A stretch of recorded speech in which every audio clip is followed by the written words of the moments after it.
তো বন্ধুরা কেমন আছেন? আশা করি ইনশাআল্লাহ ভালো আছেন। আমাদের সুমন সাহেব আবারও একটা বিষয় নিয়ে মোটামুটি আলোচনায় আছেন। আবেদ আলীর বিরাট কারবার। উনি বিভিন্ন দুর্নীতির টাকা মসজিদ মাদ্রাসায় দান করে। এটা আসলে হাস্যকর বিষয়। আর উনি এত টাকার মালিক হয়েছেন যেটা ভাষায় প্রকাশ করা যাবে না। এখন সবে তো দুর্নীতি দেখা যায়, আমরা যেটাতে ধরি। কারণ বাংলাদেশে মনে হয় টাকার অভাব নাই। বাংলাদেশে অনেক টাকা, যে যেভাবে পারে দুর্নীতি করতে পারে, টাকা পায়। আর যারা পায় না তারা ভিক্ষা করে, অভাবে থাকে। আর যারা পায় তারা একজনে দেখা যায় 5,000 10,000 পরিবার চালানোর মতো ক্ষমতা হয়ে যায়। তো সরকারকে দরকার একটু শক্ত হাতে এগুলো ট্রায়াল করা, এবং যারা 10,000 ফ্যামিলির টাকা একসাথে একজনে ইনকাম করে ফেলে তাদেরকে সম্পূর্ণ বাজেয়াপ্ত করে, তদন্ত করে বাজেয়াপ্ত করে দৃষ্টান্তমূলক শাস্তি দেওয়া দরকার। তাহলে আর এই দুর্নীতিগুলো হবে না, এবং যথেষ্ট পরিমাণ তদন্ত করার দরকার আছে। এটা বৈধ অর্থ না অবৈধ অর্থ। তো দেখেন সুমন সাহেবের কথাগুলো, আপনাদের নিশ্চয়ই সুমন সাহেবের কথাগুলো আপনাদের কিছু হইল জ্ঞান দেবে।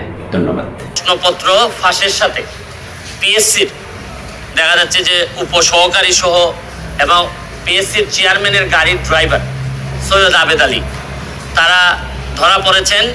সৈয়দ আবেদ আলী সাহেবের স্টেটমেন্ট আমি দেখলাম, দেখে উনি বলছেন যে এই প্রশ্নপত্র ফাঁসের যে টাকাটা ইনকাম করছেন এটা নাকি আল্লাহর রাস্তায় ব্যয় করছেন। মানে এর চেয়ে দুঃখজনক আর এর চেয়ে এরকম দেশ আমি পৃথিবীর কোথাও দেখি নাই যে 2 নম্বরের টাকা উনি সগৌরবে বলছেন যে এটা উনি আল্লাহর রাস্তায় খরচ করছেন। এটাও আমরা হয়তো ফান হিসাবে নিচ্ছি, কিন্তু আজকে যে কারণে আসছি, আমার কাছে মনে হয়েছে যদি একজন সংসদ সদস্য হিসাবে আমার বলার সুযোগ ছিল, যদি পার্লামেন্ট থাকতো। পার্লামেন্ট যেহেতু নাই, এটা আমার বলার সুযোগ আপাতত আমি পার্লামেন্টে পাচ্ছি না। পার্লামেন্ট যখন হবে তখন হয়তো আমি এটা বলতে পারবো। এখন আমি একজন ব্যারিস্টার হিসাবে আমার বিভিন্ন আইনগত ব্যবস্থা নেওয়ার সুযোগ আমার আছে।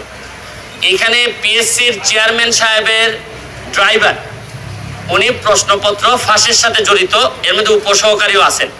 তো উনি ড্রাইভার থাকাকালীন সময়ে পিএসসির চেয়ারম্যান অনেকেই ছিলেন। তো এখন প্রশ্ন হচ্ছে গিয়ে যে পিএসসির চেয়ারম্যানরা যারা যারা ছিলেন তারা এই দায় এড়াইতে পারেন কিনা, তারা এটার সাথে যুক্ত ছিলেন কিনা। এখন আমার ড্রাইভার আমার যদি ব্যবসাপাতি করে অথবা ড্রাইভারের মাধ্যমে ওনারা টাকা নিয়েছেন কিনা, এটা ভালোভাবে দেখতে হবে। কারণ ড্রাইভারে ধরার পর যদি এটা ধামাচাপা পড়ে যায়, আরে ড্রাইভার করছে, এটা বুঝেন না, হয় অনেক সময় এইগুলা বলে কিন্তু চাপা দেওয়ার একটা প্রক্রিয়া থাকতে পারে। এইটা আমার মনে হয়েছে যে এটা সরকারের দেখতে হবে। সেকেন্ড হচ্ছে কি, যে কারণে আমি মেইনলি আমার কাছে মনে হয়েছে যে এই প্রশ্নপত্র ফাঁসের কারণে সেই 33তম বিসিএস থেকে না 33তম বিসিএস থেকে 46 পর্যন্ত, এই পর্যন্ত উনার মাধ্যমে অনেকেই সরকারি চাকরি পেয়েছেন, বিসিএস কর্মকর্তা হয়েছেন এই প্রশ্নপত্র ফাঁস করার মধ্য দিয়া। তাইলে উনি যেহেতু ধরা পড়েছেন, তাইলে এখন যারা তদন্ত করতেছেন তাদের মেইন কাজ হবে এই প্রশ্নপত্র ফাঁসের মধ্য দিয়া এই চোর যারা, এই চোরগুলা যারা প্রশাসনের বিভিন্ন জায়গায় বিসিএস কর্মকর্তা বা বিভিন্ন হিসাবে বসে আছে, তাদেরকে তড়িৎ তাদের নাম সবার সামনে নিয়ে আসতে হবে এবং এদের বিরুদ্ধে ব্যবস্থা গ্রহণ করতে হবে। আমিও তো বলি মাঝে মধ্যে, অনেক সরকারি কর্মকর্তা, ইভেন ডিসি, ধরেন অনেক বড় বড় কর্মকর্তা, এদের কথাবার্তা আমার শুনে মনে হয় যে আরে এত ইনকম্পিটেন্ট একটা লোক ডিসি হয় কিভাবে, একটা ইনকম্পিটেন্ট একটা লোক ইওনো হয় কিভাবে। আমি যখন দেখি তখন আমার হিসাব মিলে না। এখন আইসা ওই সৈয়দ আবেদ আলীর মাধ্যমে আমার কিছু হিসাব মিলতেছে। তাইলে এই চোরগুলা ওই বিভিন্নভাবে ছড়াই পড়ছে। শুনেন, যুদ্ধাপরাধী, মানবতা বিরোধী অপরাধীরা যে যে জায়গায় থাকে আমরা খুঁজে বের করি, এদেরকে দায়িত্ব দেই না। এদের সেই এই চোরগুলা কি কোনো অংশে কম? এরা সারা জীবন দেশটারে লুটতে খাবে। আরে এই আবেদ আলী তো চলে যাচ্ছে, আবেদ আলীর তো আর কোনো অসুবিধা নাই, যা বানানোর বানাই ফেলছে। আর এই যে আপনার ডাসার উপজেলা চেয়ারম্যান প্রার্থী হয়েছিল, আল্লাহ বাঁচাইছে ডাসার মানুষের, যে এই যে মাদারীপুর না, এটা হ্যাঁ এই কালকিনি না তো আবার আর কালকিনির পাশে, কালকিনিও তো বিখ্যাত বিভিন্ন কারণে। এই ডাসার উপজেলার মানুষ বাচ্চা যে তারে মানে পাস করায় নাই না, ও চাচ্ছিল, করে নাই নাকি? আচ্ছা, নমিনেশন পায় নাই, ও নির্বাচন হয় নাই। তো যাই তার কাছে যে মেকানিজম ছিল তাতে আল্লাহ মাহবুব জানে হয়তো নির্বাচন হলে পাশও করে যেত। তাই এখন হচ্ছে কি আমার মেইন, নাইলে যদি এর ভিতরে আমি ব্যবস্থা না দেখি আমি হাইকোর্টের শরণাপন্ন হব। কারণ আমাদের তো জায়গা হচ্ছে কি হাইকোর্ট।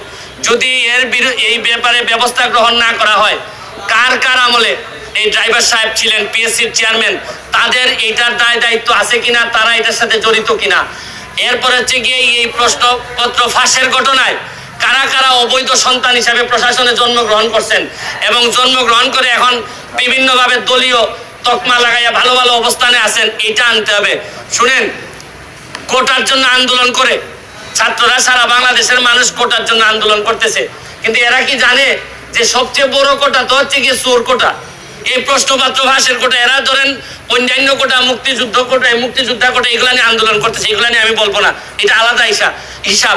কিন্তু জানে না, এরা যদি জানতো যে সবচেয়ে বড় চোর দুর্নীতিবাজ কোটাটা হচ্ছে গিয়ে বাংলাদেশের বড় কোটা, এই কোটার বিরুদ্ধে আন্দোলন করলে সব জিনিস সুবিধা আমরা পাইতাম। কিন্তু এটা আমি পরে হয়তো আরেকদিন বলবো। তবে এখন আমার বক্তব্য হচ্ছে স্পষ্ট, এদের বিরুদ্ধে কারা কারা প্রশাসনে আছেন তাদেরকে বের করে তাদেরকে আইনের আওতায় নিয়ে আসা হবে, নাইলে এই দায় সারা জীবন বাংলাদেশের বয়ে বেড়াতে হবে। আমি একজন এমপি হিসাবে, একজন ব্যারিস্টার হিসাবে আমি মনে করি এটা জাতির সামনে নিয়ে আসা আমার দায়িত্ব। আপনাদের মাধ্যমে আমি এটা ছড়াই দিতে চাই এবং আমি দেখতে চাই যে কি ব্যবস্থা গ্রহণ করছেন। নাইলে আমি মাননীয় প্রধানমন্ত্রীর কাছে প্রয়োজনে যাব, মাননীয় চিফ জাস্টিসের কাছে যাব, কারণ এইভাবে একটা দেশ চলতে পারে না। পিএসসি কমিটি করছে, পিএসসি কমিটি, এই যে বাংলাদেশের কমিটিদের আমি ভয় পাই আরো বেশি। কমিটি করলেই মনে করলেন যে ধামাচাপা দেওয়ার জন্য একটা প্রক্রিয়া শুরু হইলো। আরে কমিটির কি কাজ? চোর ধরছে পুলিশ, চোর ধরার পর চোররে বলবে যে আর তোর সাথে কে কে চোর আছে বল। এখানে আবার ভদ্রলোকের কমিটি করার দরকার আছে কি? পিএসসি হোক, টিএসসি হোক, যত এসসি হোক না কেন, চোর যারা যারা বলবে এই জায়গায় পুলিশ যাবে। এখানে আমাদের এই তদন্ত কমিটি করা মানে একটু আসতে, এর মানে হজম করার জন্য একটু টাইম নেওয়া। এগুলো আমার অভিজ্ঞতা থেকে বললাম। চেয়ারম্যান বলছে, এই চেয়ারম্যানের আন্ডারে এই ড্রাইভার ছিল না? সাদিক সাহেবের আন্ডারে ছিল। তাইলে তদন্ত ওনারটা করুক, ওনাদের চেয়ারম্যানরা জড়িত ছিল কিনা এগুলা ওনারা নিজেরা কিভাবে করলো, প্রশ্ন যাতে পরবর্তীতে আউট না হয় এইগুলা নিয়ে তদন্ত হোক। পিএসসি কিভাবে নিজে প্রটেক্টেড হবে এইটার জন্য তদন্ত কমিটি করে তারা তাদের প্রোটেকশন বাড়াক। কিন্তু এর আগে কারা কারা চোর ছিল, দুর্নীতিবাজ ছিল, বাটপার ছিল, এগুলো বের হয়ে আসা জরুরি সবচেয়ে বেশি। আমি এটার জন্য আলাদাভাবে কোটার বিষয়ে আমি আলাদাভাবে বলবো, কারণ প্রতিটা মানুষেরই এক একটা আন্দোলন থাকে। আমার কাছে তো আমি বললাম, আমি সবচেয়ে বড় কোটা যেটা, এই যে দুর্নীতির কোটা, এইটার মাধ্যমে যে কি পরিমাণ লোক চলে যাচ্ছে ক্ষমতায়, এদেরকে আটকানোই হবে আমার বড় চ্যালেঞ্জ। আমি এই বিষয়ে আমি পরবর্তীতে আমি কনফারেন্স করে আবার কথা বলবো। Subscribe with share and like. Press the bell icon. Thank you.